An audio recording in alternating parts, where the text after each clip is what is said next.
What's going on, eaters and feeders? My name is Casey, and on my channel, I discuss business tips and tricks, startup hacks, entrepreneur mindset, and so much more based on my experience starting and growing Florida's highest rated meal prep company from nothing. So if you want to learn more about marketing, production, purchasing, sales, software, leadership, mindset, meditation, and everything in between, I invite you to subscribe and turn on those alert notifications so you don't miss out on any of my content. I produce videos weekly, I go live sporadically, and I don't want you missing out on any of it. If you've got an idea for an episode, let me know in the comments below. While you're down there, you're also going to want to make sure you check out the links in the show notes. Those links will give you access to so many more resources than I can fit into a YouTube video. I've got free calculators that teach you how to find all sorts of stuff that you can't see in your business.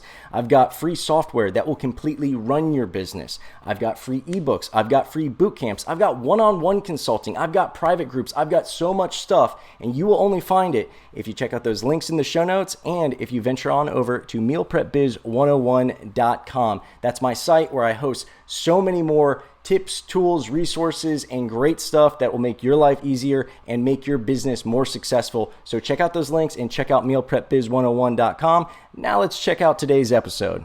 Welcome to our channel where we go behind the scenes for meal plan company Fit Food Fresh and other local businesses across South Florida. Make sure you hit the subscribe and alerts so you never miss a video, and hit us with any questions or suggestions. This is a special type of episode. They're essentially short little clips from longer episodes, interviews, or consultations that focus on a specific term, topic, or concept, densely packed with value and information that you can immediately learn from and implement in your business's operations. If it's a clip from a longer episode that you'd like to see in its entirety, I invite you to head on over to my YouTube channel where you can see the full-length episode and the context in which this topic was discussed. And if you'd like to book a one-on-one consultation with yours truly, I invite you to head on over to mealprepbiz101.com. Find my store. You'll be able to purchase and book a one-on-one consultation so that you and I can dive into your specific issues, ideas, and problems and see what we can come up with as far as solutions, information, and better arming you to move forward with your business operations. Once we had enough inertia, we didn't have to really worry about, like, we went years. We didn't really start a full-fledged real big boy marketing campaign until 3 weeks ago. Like, we played around, we've thrown a few $1,000 here and there, but we actually have a real marketing company, not just like some little girl who knows Facebook. We actually have a real marketing company for the first time in our existence now. We've grown to hundreds of members. We went, with basically our reputation. Because what's going to happen is the big companies, when you're smaller, the big companies are going to pay to be in your face and advertise and yada, yada, yada. And they'll convert people to a meal plan, and then they're going to burn them. And these people are used to being on a meal plan. They just want to be treated better. They're going to go to Yelp to complain about the last one, and then they're going to find you.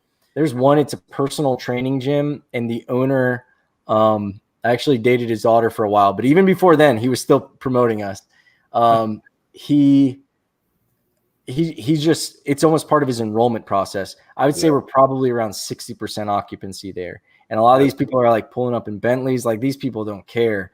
And they're, they just want convenience. And if this guy says, hey, you're coming to my gym, you're paying $100 an hour for a personal trainer, you got to eat this food, man, because you're going to walk out of here and go get a Big Mac or a sub, and you're still going to be having a heart attack in 2 years. So don't save your money. Don't even get the gym membership. Make it part of their enrollment process. You might want to invest in maybe some flyers and some handouts if they have like an enrollment package. That way it makes it a little bit easier, because if the owner's incentivized to talk about it and the receptionist doesn't know anything about it, when the new guy's signing up, they're not going to think about it. And it's very rare. I mean, if this owner has a great relationship with you, that's awesome. But in the future, you can't expect them to be a great, again, like I said, you make it as easy as possible. Just be like, here's a flyer, put it in the thing. Here's a coupon for X% off, whatever, yada, yada, yada. If you stick to a niche and you're satisfying a demand, or you've got like maybe there's like some gyms you get a relationship with or some businesses, and it's like your turf, those are your people, or you're like the only vegan guy around and they don't have all those other options, you're able to grow with less features for a longer period of time. But also catering to that niche makes it's like a catch-22, because then catering to that niche means, like, by definition, that your audience is fewer and farther between. Instead of 50 out of 100 people being your guy, you got like 5 out of 100 people being your guy. You got to go through 95 just no's just to get those 5 yeses. So that's the thing you want to like kind of weigh out. It gets less impressive as you grow, because eventually you're going to get to a level where you have a natural attrition level and like a natural acquisition level. And let's say your attrition is 10% and you're able to gain 10 clients a week. Well, the first week you gain 10 clients, you lose 10%, which is only 1. Not bad. You're going into the second week with 9 people already, gain another 10. Now we're at 19. We lose 2. No problem. No. Once you get to 100 though, you're losing 10 every week and you're gaining 10 every week, and you just plateau. That's when I always tell people to think of it like a machine. You just got to change the machine. You got to put a bigger motor in. You got to change the wings. Maybe we switch to a jet, and those would be analogous to, start different marketing efforts, get on different marketing platforms. Maybe you go from, just doing some Google PPC and SEO stuff, and you start getting on the social media stuff. I've sold mortgages. I've sold health insurance. I've sold property insurance. I've sold debt products. Like, I've never sold anything that's this easy. So growing, any meal plans that aren't growing in the beginning, they're just not getting the word out, because just between your friends knowing what's going on, you should have a few people who are going to support you, just know what you're doing. Then when you talk to the other ones and just say, dude, I'm saving you money.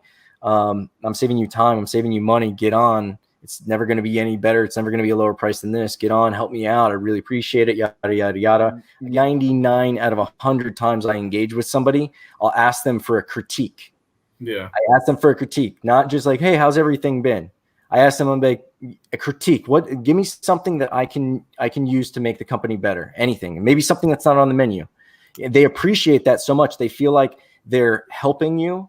They're investing as much as they would be investing with their money. They're investing with their thoughts and their ideas. They might be a part of something. If they suggest something on the menu, it ends up, man, like I got a little piece of my DNA in this company. That'll make them, like, they'll stick with you forever. Like, we've named dishes after some people who have suggested stuff.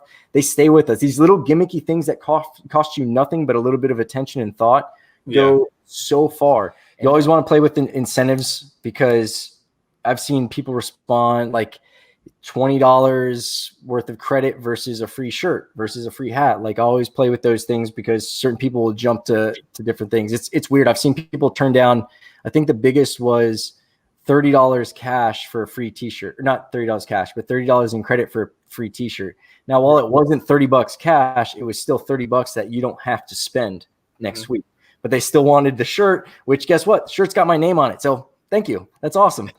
Well, that's going to wrap it up for this episode. Again, I want to stress that you need to be subscribed to both the YouTube and the podcast. So make sure you're doing that so you get the most out of the content that I'm producing. You're also going to want to make sure that you're checking out those show notes. They're going to have links to more resources, freebies, goodies, all sorts of fun stuff like that. And of course, mealprepbiz101.com. Until my next episode, I look forward to helping you grow as a business, as an entrepreneur, and as an individual.